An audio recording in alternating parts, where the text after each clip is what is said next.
Hi kids, this is teacher Vidya. My aim is to make you all to explain the emergence of Janapadas and Mahajanapadas. The word Jana means people. A Janapada was an area of land where people from a tribal society settled and grew crops. The Mahajanapada was bigger in size than the Janapada. It had huge boundary walls built of stones or bricks, maybe for protection against the other Mahajanapadas. It had a standing army to protect the vast area. The Raja was the head of the Mahajanapada. Since the Raja or the king became important, the city where he lived became the capital city of the Mahajanapada. They were situated near the Ganga and the Yamuna river and their tributaries. How did the Janapada come into existence? Different tribes began to settle on different pieces of land. They gave rise to Janapadas. As the number of people in the tribe grew, the Jana needed a large area to live in. The head of the tribe started capturing lands for his Jana. As the area of the Janapada increased, it began to be called Mahajanapadas. Rivers were the source of water for the people. The land near the rivers was also very fertile, which was important as most of the people for the Mahajanapadas cultivated food.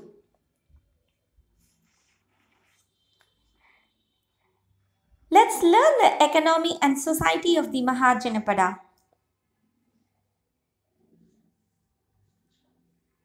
Those who paid taxes, hunter-gatherers, farmers, traders, craft persons, herders. Why did the king want more land? What did he do to protect his Mahajanapada? How did he pay his soldiers? How much tax did farmers have to pay? The number of people of the Janapada increased over time.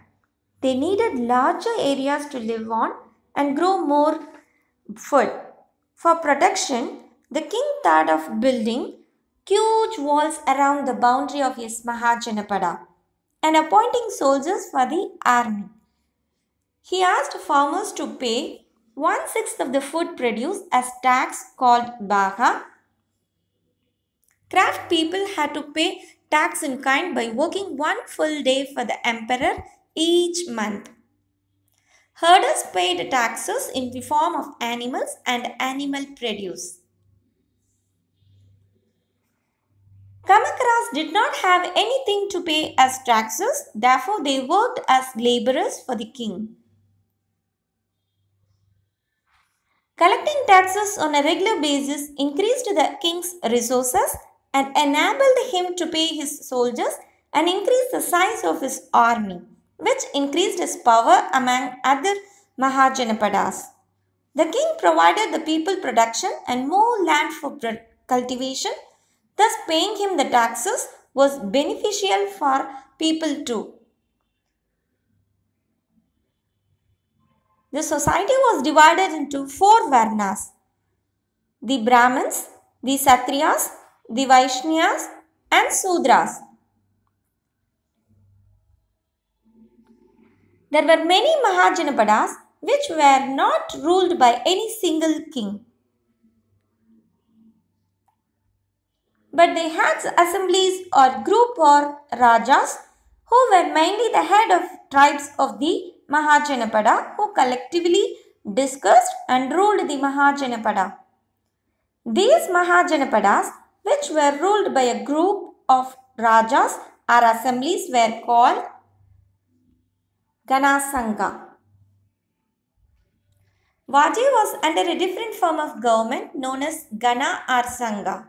Gana is used for a group that has many members, whereas a Sangha means organization or association.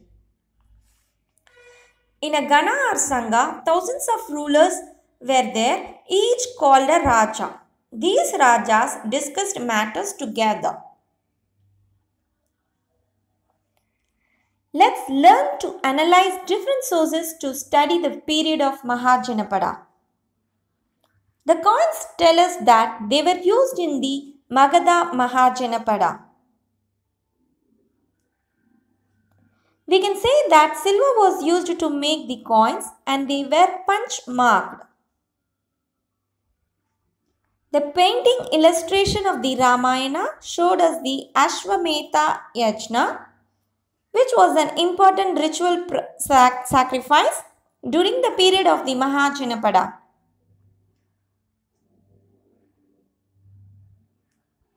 Buddha told Ajatasattu that the Mahajanapada of Vaji will continue to prosper because it was not ruled by any one king but by an assembly that acted together in collectivity. What are the different sources did we study to get information about the Mahajanapadas? We studied punch marked coins, pottery, painting from epics such as the Ramayana, and even a story from the book Digha Nikaya to get information about the times of the Mahajanapada. We can say from different sources that money in the form of silver coins was used for different purposes. The pottery was grey and shiny and was called painted grey ware, PGW. Animal sacrifices were performed by the kings.